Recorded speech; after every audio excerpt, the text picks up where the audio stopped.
Center-based pay is our first topic. As you guys mostly know, PowerDry is growing right now, and we're expanding very rapidly and doing some things we haven't done in a long time.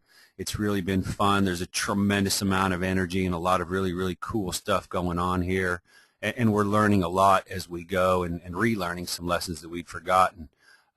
But basically we looked at it like this. Hey, you know, if we're going to double our size, we need to look at some different areas and have a plan for each. Obviously, marketing came in first. Obviously, we want to be prepared operationally as well, and through the office, of course, and in sales.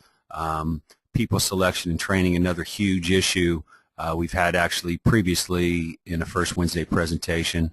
And then finally, the thing we just really finished across the board with virtually almost every job position in the company is to make sure that virtually almost everybody, or at least as many people as possible, are on incentive-based pay. And of those 6 things, obviously they're all critical to the growth of your company and even to sustain your company. But I think the biggest difference of all the things that are showing on your screen right now that I've noticed personally is number 6.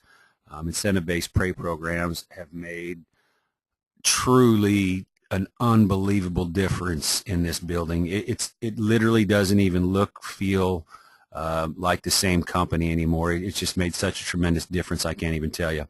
So I'm going to run through, the different job positions and the pay scales, but I want to kind of put up a word of caution.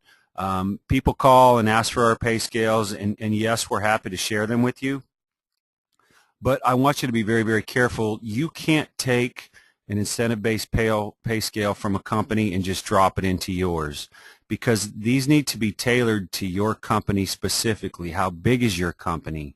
How long has your company been in business? What's your percentage of existing work? There's so many factors that go into creating an incentive-based pay scale that it really needs to be your own. It's definitely not something you can just steal from somebody else. Now, hey, the outline and how it works, yeah, very much so, but the percentages and the dollar amounts and those type of things, there's just no way, unless you're in the exact same place that our business is, that an incentive-based pay scale from one company is going to fit the next. So this is kind of the marketing incentive-based pay program here, and all the different features of that program and how it works. Obviously, the big focus, as you can see there in the middle, is new customer acquisition with a secondary focus of existing customer maintenance.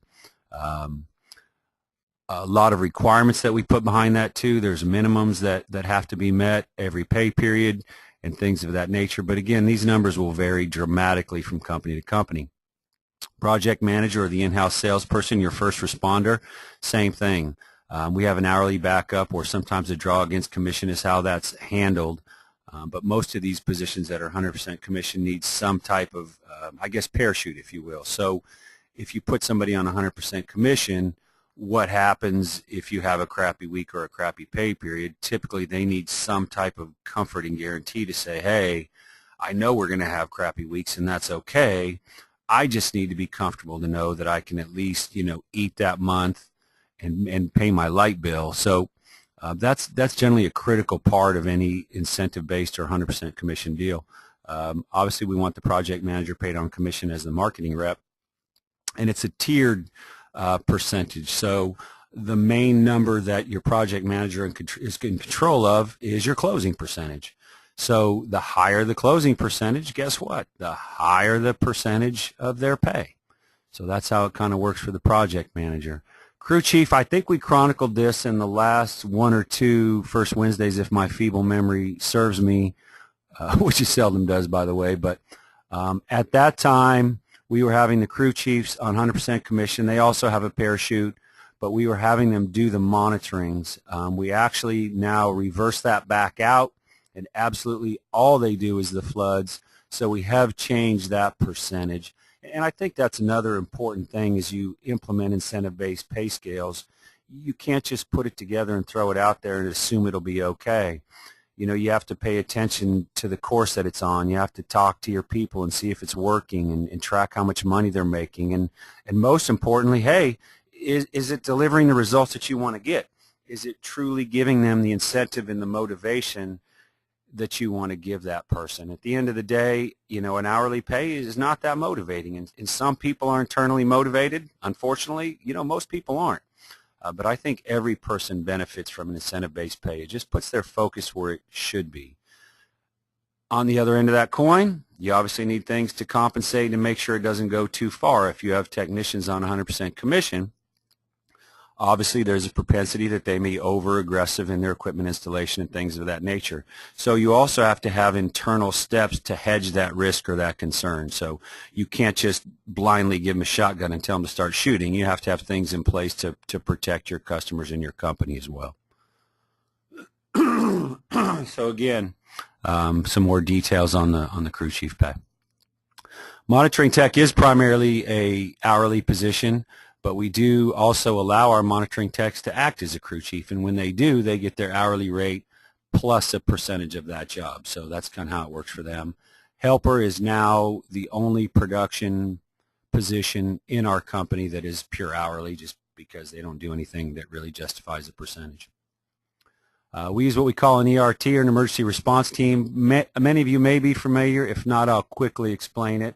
But basically what this is kind of like the on-call team, except for that these guys can actually run an entire job or grab a truck. So some of these people are actually previous employees of ours. You might be able to find this in a guy that owns a carpet cleaning company as well. But basically, you get under storm surge, you have a truck, you have a person skilled enough to manage the job and familiar enough with your paperwork and your system that they can come in only as needed and only on demand and do some jobs for you. They're on 100% commission. They're going to make a ton of money.